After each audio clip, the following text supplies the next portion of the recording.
শিক্ষার্থীদের কাজ হচ্ছে আমাদেরকে প্রশ্ন করা, আর আমাদের কাজ হচ্ছে আমরা যে কমিটমেন্ট গুলো দিয়েছি সেগুলো বাস্তবায়ন করা। ডাকসু নির্বাচনের মাধ্যমে শহীদে আকাঙ্ক্ষা বিজয় হয়েছে এবং ঢাকা বিশ্ববিদ্যালয়ের 40,000 শিক্ষার্থীরা বিজয় হয়েছে। আমরা নির্বাচনের আগে যেভাবে ডোর টু ডোর গিয়েছিলাম, আমরা প্রত্যেক শিক্ষার্থীদের ডোর টু ডোর যাওয়ার চেষ্টা করবো, তাদের কথাগুলো শোনার চেষ্টা করবো। প্রথম কার্যনির্বাহী মিটিং এর মাধ্যমে আমাদের ডাকসুর আনুষ্ঠানিক কার্যক্রম শুরু হচ্ছে।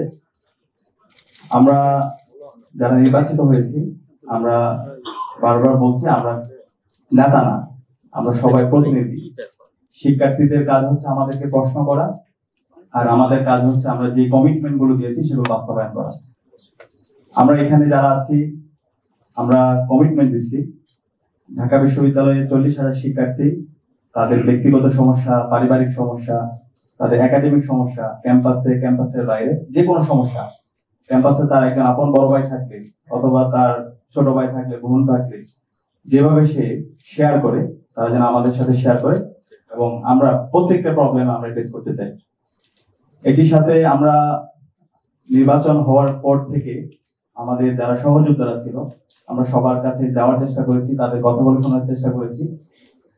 এখানে আমরা কেউ জয় অথবা পরাজয় হয়ে যায়, হার জিতে কিছু নেই, আমরা সবাই জিতে গেছি। ডাকসু নির্বাচনের মাধ্যমে জুলাই প্রজন্ম বিজয়ী হয়েছে, ডাকসু নির্বাচনের মাধ্যমে শহীদে আকাঙ্ক্ষা বিজয় হয়েছে এবং ঢাকা বিশ্ববিদ্যালয়ের 40,000 শিক্ষার্থীরা বিজয় হয়েছে।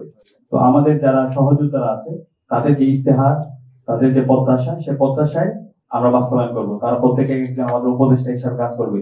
আমরা একই সাথে ডাকসুর সাবেক যারা প্রতিনিধি ছিল আমরা তাদের সাথে সাক্ষাৎ করছি, তাদের থেকে পরামর্শ নিচ্ছি। একই সাথে আমরা বিভিন্ন হলে যাচ্ছি, শিক্ষার্থীদের তাদের প্রত্যাশা, তাদের আকাঙ্ক্ষা গুলো শোনার চেষ্টা করছি। আমরা নির্বাচনের আগে যেভাবে ডোর টু ডোর গিয়েছিলাম, আমরা প্রত্যেক শিক্ষার্থীদের ডোর টু ডোর যাওয়ার চেষ্টা করবো, তাদের কথাগুলো শোনার চেষ্টা করব। আর আমাদের সম্পাদক যারাই আছেন তারা ইতিমধ্যে এক্সিকিউটিভ প্ল্যান নিয়েছেন, বিস্তারিত পরিকল্পনাগুলো আমরা খুব দ্রুতই আপনাদেরকে জানিয়ে দিব। আমরা এই মাসে কি কাজ করছি সেই পূর্ণাঙ্গ পরিকল্পনা আমরা আপনাদের সামনে হাজির করব। তো সব মিলিয়ে আমরা সবার কাছে দোয়া চাই, সারা দেশের মানুষের কাছে দোয়া চাই, ঢাকা বিশ্ববিদ্যালয়ের শিক্ষার্থীদের কাছে দোয়া চাই। আমরা আশা করছি আমরা যে কমিটমেন্ট গুলো দিয়েছি প্রত্যেকটা কমিটমেন্ট আমরা বাস্তবায়ন করবো ইনশাআল্লাহ, এবং এর মাধ্যমে জুলাইয়ের শহীদের আকাঙ্ক্ষা বাস্তবায়ন হবে, আমাদের শিক্ষার্থীদের যে প্রত্যাশা সেটা বাস্তবায়ন হবে।